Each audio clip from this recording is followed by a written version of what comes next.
Empezó la grabación.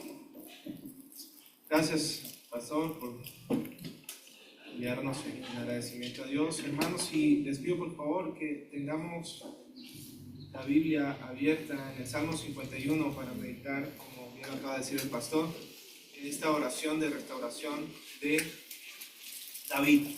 Estamos concluyendo ya con esta predicación uno de los temas hermosos que hemos visto en este año y hace unos meses, que es la oración como el fundamento o uno de los fundamentos de nuestra vida cristiana. La semana pasada vimos cómo el Espíritu Santo actúa cuando el creyente ora, y hoy, hermanos, continuamos con este pasaje donde nos encontramos un caso de restauración después de una caída, una transgresión directa contra Dios, que es el caso de David.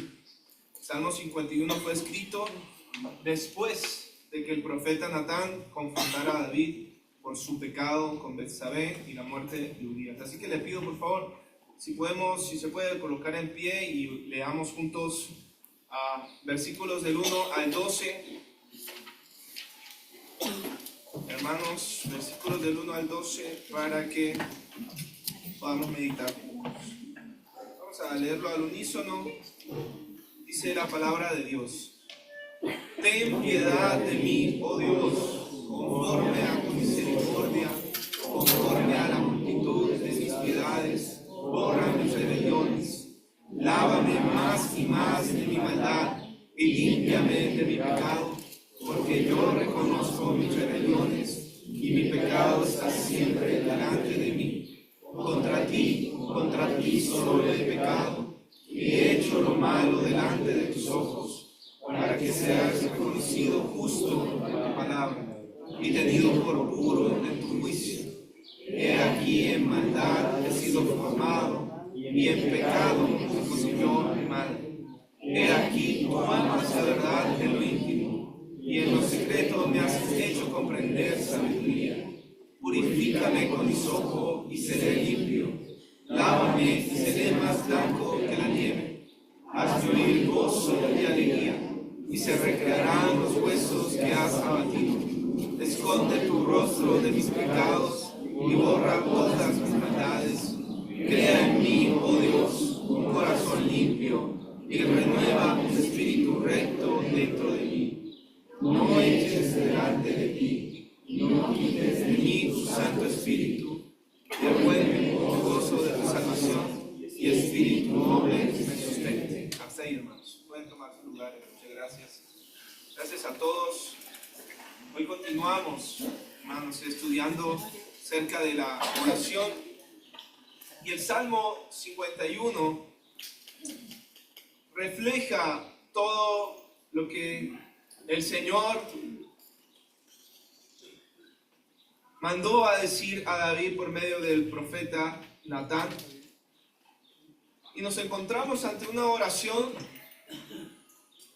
de un rey, de alguien en eminencia, de alguien con poder, de alguien con total autoridad y renombre. Pero fue un fallo grave, no un asunto menor, sino una transgresión moral, espiritual y social de enormes proporciones. Hermanos, vamos a ver cuál fue la reacción de David cuando escucha el juicio de Dios, y veremos claramente que él no usa esa autoridad, no usa su historia, su posición para esconderse del Dios, sino que se presenta con una honestidad que pocas veces vamos a encontrar en las Escrituras. Así que veamos este salmo no solamente como una pieza poética de arrepentimiento, sino como una restauración real, una intervención real de Dios. Y vamos a examinar 3 pasos, hermanos, o elementos importantes que están incluidos en la oración por restauración. El texto nos presenta un proceso. La restauración va a comenzar primero con una confesión honesta del pecado, luego va a ser seguida de una petición de purificación o limpieza y se va a completar con un compromiso, una entrega hacia la transformación real que es hecha por Dios. Así que no veremos un proceso emocional superficial, sino una intervención divina que responde a una oración clara y sincera. Así que, hermanos, iniciemos versículos 1 a 6. La oración de restauración inicia con una confesión honesta del pecado. Confesión honesta del pecado. Cuando se es confrontado de esta manera con Dios y dejamos de excusarnos, dejamos de tratar de justificarnos con explicaciones y nos rendimos a la misericordia y al juicio de Dios, allí inicia la restauración de nuestras vidas. David no se defiende,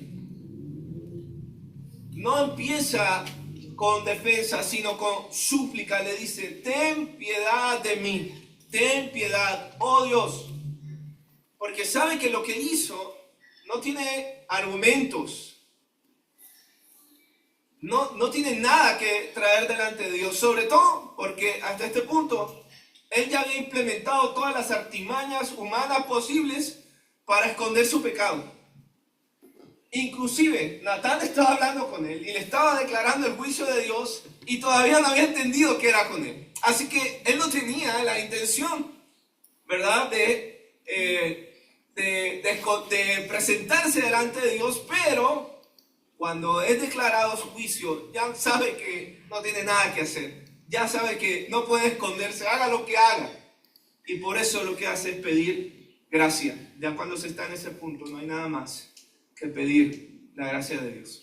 Y por lo tanto vemos los verbos que usa: ten piedad, borra, lávame, límpiame. Nos muestran dos cosas, hermanos, que David comprendió totalmente. Primero, su pecado le trajo culpa y su corazón está gravemente golpeado por la culpa, la cual debe ser borrada. Pero también tiene una mancha interna que necesita ser lavada. Nos recuerda, hermanos, cuando uno de los propósitos que Dios nos expresa para la iglesia nos dice que Él es el esposo o el prometido que lava y está continuamente preparando a su novia para presentársela ese día sin mancha ni arruga. Así que David no le pide a Dios otra oportunidad para hacer las cosas mejor, sino que reconoce que ya falló, erró el blanco. No le pide a Dios que le permita intentar de una manera diferente, sino que le pide que Él haga lo que por sí mismo ya no puede hacer David, que es quitar esa culpa y es limpiar esa mancha.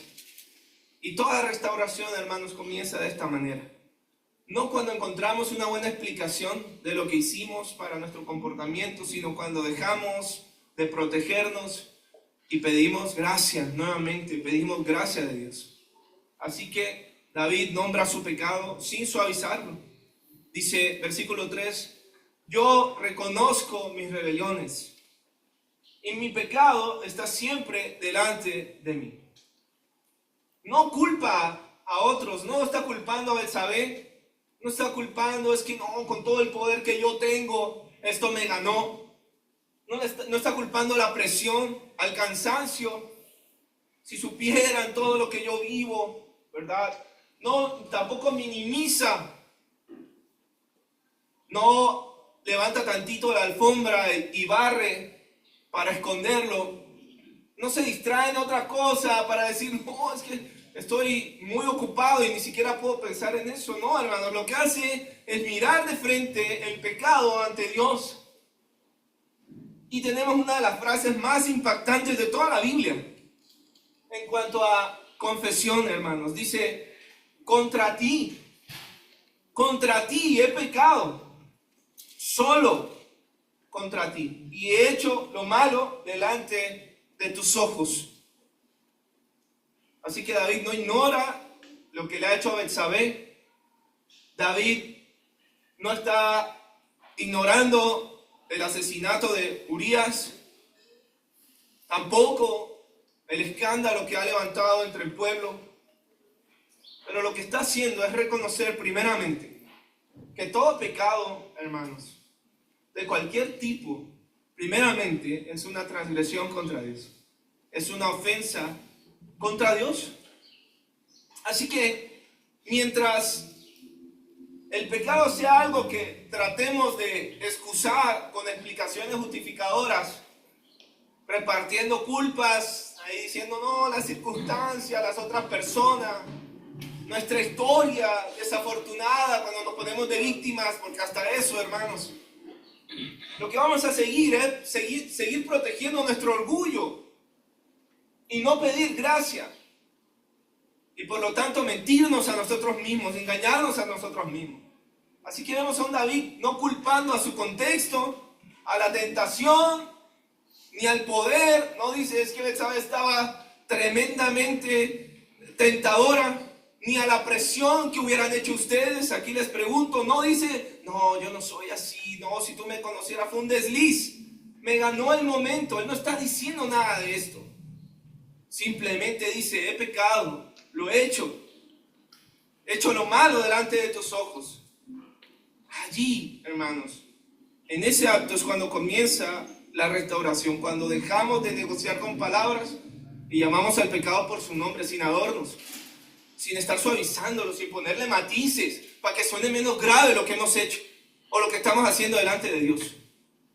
Hermanos, no se maquilla al pecado.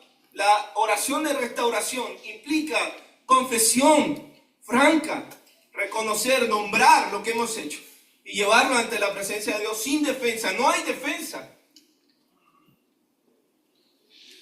David reconoce sus actos, pero no se queda allí, va más allá. Versículos 5 y 6, profundiza y habla de su condición, no solamente ya de lo que hizo, del acto que cometió, sino de su condición. Dice, he aquí en maldad he sido formado y en pecado me concibió mi madre.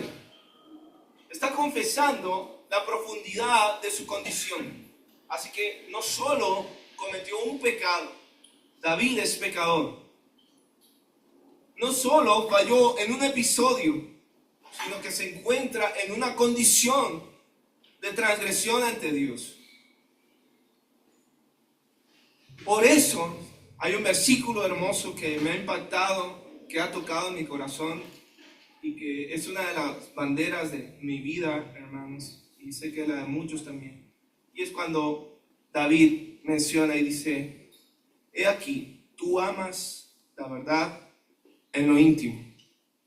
Tú amas la verdad en lo íntimo. Tú puedes hacer muchas cosas.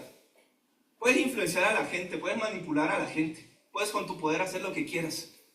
Pero cuando estás mal delante de Dios, quien conoce tu verdad es Él. Estás desnudo delante de Él. Podemos hacer lo que queramos, hermanos, escondernos, maquillarnos, ir a la tonería y pintura y ponerle lo más bonito, hermano. Pero con Dios se conoce tal cual. Dios sabe cómo estás delante de Él. ¿Para qué te escondes? Tú amas la verdad en lo íntimo. Te dice algo de lo que Dios quiere de ti. Te dice algo de lo que Dios anhela en nuestras vidas, hermano. Y en lo secreto me has hecho comprender sabiduría. Muchos buscan sabiduría en lo público, en los títulos, en el conocimiento, en los cursos. Y es allí, en lo íntimo, donde Dios te hace realmente sabio. Y el principio de la sabiduría es el temor del Señor. Dios no se conforma entonces con apariencias nada más, con rituales, sino que nos muestra realmente a lo que Dios le importa. Ya Jesús lo había dicho, que el problema del ser humano no está en lo de afuera, sino en lo profundo de su corazón. Así que la pureza que Dios busca, hermanos, No es un ritual externo, sino una vida transformada, un corazón transformado. Y esto nos conecta con el segundo elemento que hay en la oración de restauración. Versículos 7 a 9, hermanos. Versículos 7 a 9.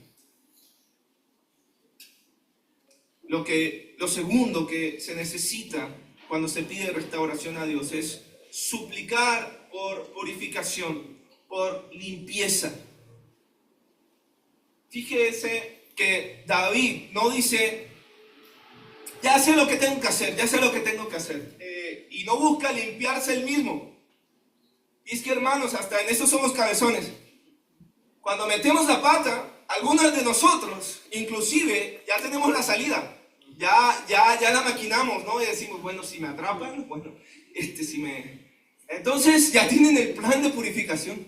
Ya tienen el plan de cómo van a limpiarse y de cómo van a restaurarse, ¿no? Entonces se lo presentan mira, sí fallé, pero yo creo que así es que se va a arreglar la situación, ¿verdad? Y estamos muy equivocados. El proceso de limpieza viene de Dios, no viene de nosotros. Nada de lo que podamos hacer puede quitar la mancha y puede quitar la culpa, hermanos. La purificación viene de Dios. Así que David no busca equilibrar su falta con buenas obras. No le dice, Señor, de aquí a 20 años, no promete compensar lo que hizo. No, ahora te voy a dar esto. No. Reconoce que la purificación verdadera es algo que Él no puede lograr. Y ninguno de nosotros puede lograr. Por eso dice todas estas palabras: purifícame, lávame, borra todas mis maldades. Es una súplica, porque sabe que solo Dios puede limpiar. Y ahora, hermanos, antes de profundizar en esto, yo quisiera también resaltar algo importante que siento que ha sido allí fundamental para que David llegara hasta este punto de conciencia y pudiera orar de esta manera pidiendo la limpieza de Dios. Y es el aspecto del reconocimiento de la autoridad y llamamiento de Dios a sus siervos. Si lo piensa bien, hermano, ¿no? Aquí ya tenemos como en el Salmo 51 tenemos como todo el resumen bonito, poético de la cuestión. Pero vaya a leer Samuel y verá lo duro que fue el momento. Lo duro de la situación, lo duro del proceso. Y entenderá algo, hermanos, entenderá algo. Los seres humanos no estamos, ¿verdad?, dispuestos a la primera. No nos gusta aceptar así de buenas a primeras ser confrontados. Tanto que David no lo estaba entendiendo, ¿no? Le llevaron una historia y no, porque eso no es natural, hermanos, va contra la naturaleza en nosotros. Ninguno de nosotros de buenas a primeras acepta ser criticado moral o espiritualmente. Al contrario, somos reacios, reaccionamos a la defensiva cuando alguien lanza un comentario crítico. A no ser que la persona, como en este caso David, sepa identificar muy bien, claramente la autoridad de Dios en su vida. Y tenga el temor de Dios, total temor en este sentido. Y vaya que David lo tenía, él ya había aprendido, hermanos. En una ocasión, antes de ser rey, cuando Saúl todavía era rey y tenía oportunidad de hacerle daño mientras Saúl lo estaba persiguiendo, Saúl entró a una cueva donde estaba David y sus hombres. Y sus hombres le dijeron, eso puede leerlo en Samuel: ¿te acuerdas que Dios te prometió que te vengarías de tu enemigo y que le harías lo que quisieras? Pues bien, ahora es cuando debes hacerlo. Pero David le responde, oigan lo que dice David: que Dios me libre de hacerle algo a mi señor el rey. Nunca le haré daño, pues Dios mismo lo eligió como rey. Sobre su cabeza se derramó aceite como señal de la elección de Dios. Y aunque David les prohibió a sus hombres atacar a Saúl, él se acercó en silencio donde estaba Saúl y le cortó un pedazo de la orilla de su manto. En cuanto Saúl terminó, se levantó y salió de la cueva para seguir su camino. Así que vemos claramente que David sabía reconocer la autoridad de Dios. David sabía reconocer el siervo de Dios. Pero ahora en esta ocasión es diferente, porque el que manda a Natán, al profeta, es Dios, y lo manda a confrontarlo. Entonces tuvo que pasar algo interesante. Sin embargo, David reconoce, ¿verdad? Reconoce que este hombre ha sido enviado por el mismo Señor. Y si no fuese porque David aprendió a identificar y a honrar el papel, el oficio del siervo de Dios, en este caso este profeta, no hubiese valorado estas palabras, se las hubiese tomado en serio. ¿Sabe qué hubiera hecho? Hubiera hecho, entonces, yo soy el rey, te mando a callar, te estás loco y todavía encubro más mis delitos, no le doy importancia. Pero no, hermanos. No, Dios había trabajado en el corazón de David y pudo reconocer que ese profeta venía directo de Dios, por lo que el mensaje fue recibido y aceptado. Y luego impulsa esta oración, y el Salmo 51 es el resultado de ese reconocimiento, arrepentimiento y restauración. Hermanos, ¿saben? Dios desea llevar a muchos de sus hijos al arrepentimiento, y sin embargo, algunos no hemos aprendido a identificar y a confirmar el trabajo, el llamado, la labor de los siervos de Dios. A los pastores se les demanda: predica la palabra, insta a tiempo y fuera de tiempo, redarguye, reprende, exhorta con toda paciencia y doctrina. Se les demanda a los pastores hacer esto. Y Dios usa a los pastores para confrontar el pecado, y lo sigue haciendo hoy en día. Por eso no cualquiera se puede levantar y decir: hoy soy pastor, me dan ganas de ser pastor. Así como así, salir ahí de las piedras y decir: hoy voy a ser pastor. Debe cumplir un perfil. La palabra dice irreprensible. Pablo le dice a Timoteo: no impongan las manos con ligereza sobre cualquiera, porque deben cumplir estas funciones. Cuando Dios los llama y le dice: tienes que ir a confrontar y tienes que ir a exhortar, debe hacerlo. Así que aquí tenemos a un siervo de Dios que es obediente para cumplir la labor para la cual Dios lo ha escogido, y tenemos otro siervo de Dios que identifica y entiende claramente cuál es la función, y que ese mensaje viene de Dios, porque sabe identificar a los siervos que Dios ha escogido para ese fin. Y con la obra del Espíritu Santo, que es quien convence de pecado a través de la Escritura, empieza la labor de restauración. La pregunta es, hermanos, pregúntate a ti mismo hoy: ¿estás preparado para recibir y aceptar el siervo de Dios que Dios ha llamado para ser confrontado e impulsar un proceso de restauración en tu vida? David lo estuvo en este momento, en el momento indicado, hermanos, porque si hubiera seguido de largo David, o sea, si ya mató y adulteró, imagínese, ¿no? Él dijo: no, ya la sé hacer, ya la sé esconder. Imagínese lo más peor que hubiera hecho. Y Dios tiene misericordia de él y lo detiene, hermanos. Pero David estuvo preparado. Volviendo al pasaje, vemos lo que pide, entendiendo que este mensaje es de Dios. Versículo 7. Purifícame, Señor. Purifícame. Sé que viene de ti. Purifícame con hisopo. Y este hisopo está haciendo referencia al ritual de purificación del Antiguo Testamento, porque era el instrumento con el que se aplicaba la sangre o el agua de la purificación para declarar que algo impuro podía volverse a acercar a Dios porque había sido purificado. Y David reconoce entonces que esto lo ha dejado fuera de la presencia de Dios. Lo ha dejado incapaz de presentarse delante de Dios por sí mismo, y por eso le pide, es una súplica, hermanos, Mire la intensidad ahora en las palabras y le dice, lávame, lávame, Señor, y seré más blanco que la nieve. Hay una confianza impresionante en el poder de Dios, en el poder purificador de Dios, en su fuego consumidor. David está reconociendo, si Dios interviene, Señor, si tú puedes, Señor, y sé que puedes, mi limpieza será total, quedaré limpio, Señor, y será algo permanente.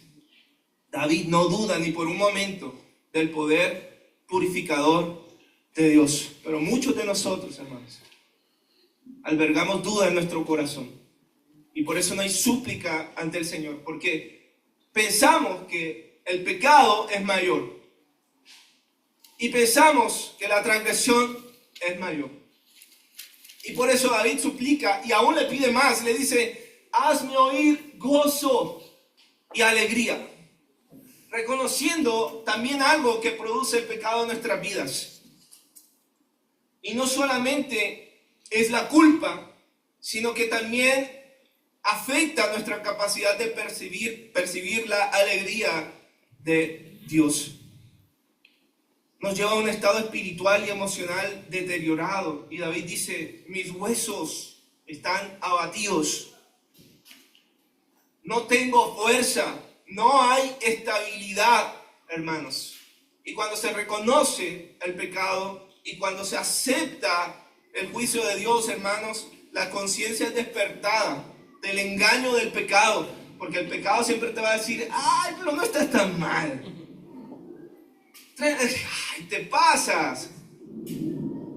La conciencia te hace entender que estás en valle de muerte. Y David entiende que solo Dios puede restaurar ese interior dañado y devolverle la capacidad de experimentar gozo. Porque el pecado no solamente contamina, hermanos, sino que enmudece el alma. Para nosotros, en el Nuevo Testamento, en la realidad de la iglesia, hay una promesa de Jesús. Jesús toma esa purificación y la lleva a su plenitud, hermanos. Nosotros no necesitamos hisopo hoy. En el Nuevo Testamento se afirma que la sangre de Cristo nos ha limpiado de todo pecado y que si confesamos, Él es fiel y justo para perdonar y limpiar. Así que lo que David estaba pidiendo en el Antiguo Testamento como un acto ritual, nosotros lo experimentamos como algo perfecto en Cristo. La purificación, hermanos, depende del sacrificio del Señor. Y esto nos conecta con el último elemento en la oración de restauración, hermanos. Y es que si reconocemos y confesamos nuestro pecado con honestidad, si le pedimos a Dios que nos limpie, que nos purifique, entonces estamos listos para comprometernos con la transformación que Dios comenzará en tu vida, en la mía, cuando esto es así. Hay una petición de transformación y hay una total decisión, aceptación de que esto ocurra. Versículo 10, si no estoy mal, le dice, crea en mí, oh Dios. Y ese verbo crea, crear, es el mismo que se utiliza en Génesis. Dice, crea en mí, oh Dios, un corazón limpio. Es algo nuevo, Señor. Arranca eso, tíralo, Dios, y haz algo nuevo. Renueva un espíritu recto dentro de mí. Entonces, David ya confesó, ya lo sacó todo, hermanos. Ya no hay más nada que ocultar. Ya Dios empezó a purificar, ya Dios limpió con hisopo. Pero ahora David entiende que el problema no es solamente que hizo algo malo, un error, sino que su corazón, antes de ese error que cometió, antes de ese pecado, hermanos, ya estaba mal. No fue que ese pecado dañó su corazón perfecto y noble. Antes de pecar, su corazón estaba mal delante de Dios. Por eso le dice, crea, Señor. Y es ese verbo que indica la acción soberana de Dios de crear de la nada. Es el mismo. Señor, haz algo nuevo. reconoce que su antiguo corazón lo llevó a la caída. Ese corazón no sirve para construir una vida nueva. Y le dice, por eso renueva un espíritu recto dentro de mí. No le pide, Señor, nuevos tiempos, nueva motivación, nueva inspiración. Pide un espíritu recto, firme, estable, obediente. Porque, hermanos, el arrepentimiento verdadero no solo quiere ser perdonado. Algunos llegamos hasta ahí. El arrepentimiento verdadero se compromete a ser transformado por Dios. No se puede volver a ser igual. No quiere quedarse en la misma condición que le hizo caer, sino que quiere crecer, quiere fortalecerse en Dios, hermanos. Y por eso expresa su mayor temor. Versículo 11, no eches de delante de ti, no me eches de delante de ti, y no quites de mí tu Santo Espíritu. David en este momento no tiene miedo de que lo dejen sin trono, no tiene miedo de que pierda la reputación que ha construido, ni la estabilidad política que Dios le ha conseguido. Lo que teme en mayor profundidad es perder la presencia de Dios. Hermanos, porque cuando hemos disfrutado de una relación profunda, limpia con Dios a través del sacrificio de Cristo Jesús, cuando una persona dice, yo acepto al Señor Jesús como mi Señor y Salvador, y el Espíritu Santo lo sella y dice, eres un hijo de Dios adoptado, y ahora tienes una relación conmigo, donde el pecado ya no es más una separación, sino estamos en una relación con Dios, donde tenemos un intercesor ante el Padre, a Jesucristo, y tenemos un acompañante, y tenemos además un consolador, y tenemos además quien convence de pecado, y quien nos guía a toda verdad, el Espíritu Santo.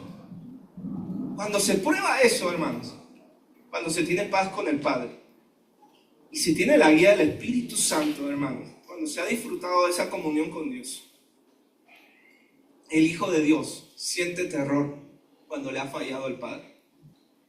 Por eso el cristiano no es habituado al pecado. Por eso el Hijo de Dios no es habituado a fallarle a Dios. Y cuando le falla a Dios, lo primero que siente es un temor por estar lejos de Dios. Porque esa comunión y esa comunicación y esa relación se daña. Gracias al Señor tenemos abogado ante el Padre. Y dice, si alguno ha pecado, abogado tenemos, intercesor tenemos. Pero David teme y pide, ayúdame. Nosotros no somos esclavos del pecado, porque amamos estar en comunión con Dios y queremos honrarlo siempre. Pero David sabe que sin la comunión con Dios no hay vida posible. Otra vez lo repito, David sabe que sin comunión con Dios no hay vida posible. ¿Y saben qué, hermanos? Esa es la mentira más grande que nos hemos tragado todos los cristianos y todos los seres humanos por todos los siglos. Fue la misma mentira de Satanás, que le dijo, ay, con que Dios te dijo, ¿qué hace Dios? Que si comes vas a morir. Que te vas a morir, come para que veas. Y si murió, separación total, el ser humano no pudo volver si no fuera por el sacrificio de Cristo. Así que sin comunión con Dios no hay vida. Pero la mentira que muchos nos tragamos, hermanos, es que podemos seguir teniendo una especie de comunión con Dios, ¿no? Así como, yo siempre estoy cerquita de Diosito, Dios siempre está conmigo, Él me ayuda, pero estoy gravemente separado de Dios. Ya no oras, ya no adoras a Dios, ya no tienes paz ni gozo, pero bueno, estoy vivo y disfruto de lo que el mundo me ofrece. Es la mentira más grande, hermanos. El ladrón ha venido a robar, a matar y a destruir. Y yo he venido para que tengan vida y para que vivan plenamente. Sin comunión con Dios no hay vida plena. Estarás sobreviviendo en este mundo liderado por las huestes espirituales de maldad y gobernado por el príncipe de la potestad del aire. Pero no estás viviendo en una comunión con Dios, en una relación con Dios.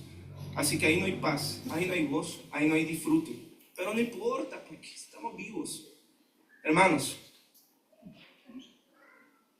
David pide creación, David pide renovación, continuidad en la relación con Dios. Y el perdón es maravilloso. Él quiere más. Él quiere volver a caminar con Dios como antes. Y por eso le dice: vuélveme el gozo de tu salvación y espíritu noble me sustente. Porque el pecado había apagado su gozo y David entiende que la restauración no culmina y no es completada, no solamente por ser perdonado, sino cuando empezamos a experimentar otra vez el gozo de relacionarnos con el Señor. El gozo, la paz, el contentamiento. Aquello que David pide con temor, un corazón nuevo, un espíritu firme, hermanos, es exactamente lo que Dios realiza de manera definitiva en Cristo. Lo que David teme perder, la presencia del Espíritu, Jesús lo asegura de forma irrevocable para sus hijos hoy. Nos dice: Él estará con vosotros siempre. El gozo que David pide que regrese es el mismo gozo que Jesús completa y nos promete abundantemente: mi gozo estará en ustedes, mi paz estará en ustedes. Así que, hermanos, en este salmo vemos 3 momentos en la oración que pide restauración a Dios. Esta oración confiesa el pecado honestamente. Esta oración suplica por limpieza y purificación. Y esta oración se compromete con la transformación de Dios. Hermanos, Dios no transforma a quienes se esconden. La restauración y la transformación es una respuesta de Dios a un deseo nuestro y a una petición nuestra. Pero Dios no transforma al que está escondido, al que está excluido, al que se aleja. No. Dios transforma a quienes se acercan y se comprometen, confiesan delante de Él y le piden: Señor, hasta que vea la obra completada en mí, de aquí no me muevo. De aquí no me muevo. Muchos cargan con la culpa y dicen: no, es que si usted supiera, hermano, Dios no me puede transformar de esta. Si usted supiera lo bajo que yo he caído y lo mucho que me he ensuciado, usted entendería, no me pediría que yo ore así delante de Dios. Dios no puede purificar este corazón. Dios no puede purificar esta mente, estos pensamientos. Dios no puede darme un corazón nuevo. Si usted supiera lo dañado que está. Hermanos, ¿saben por qué está esta oración registrada? ¿Y saben por qué David ora así? Porque sabe delante del Dios verdadero al cual está orando. Dios es real y poderoso. En Él hay poder. El Evangelio es poder para el que cree. En Dios hay restauración. Él puede transformar inclusive corazones de piedra.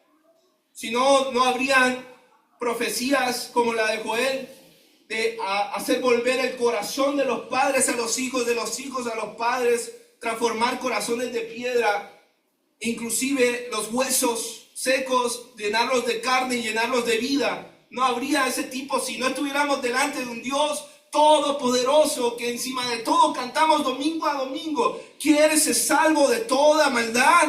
Tan solo hay poder en Jesús. Pero Dios no transforma a quienes se esconden.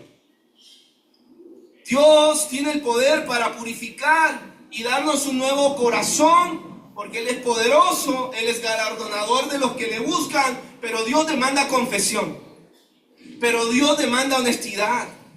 Pero Dios demanda una convicción y compromiso. Así que, ¿qué necesitas hoy para ser limpiado? ¿Qué necesitas hoy para elevar una oración de confesión y restauración a Dios? Suplícale a Él. Créele a Dios. Cree delante de quién estás. El Creador, el Soberano, y pide que Él te purifique y transforme tu vida. Y verás el poder de Dios, Creador, obrar en ti. Yo lo he visto. Yo he sido testigo de cómo Dios puede levantar algo que se ha muerto y darle vida. Como algo que huele ya a pudrición y a desecho, Dios le da vida. Dios te ama. Eres su hijo, eres su hija.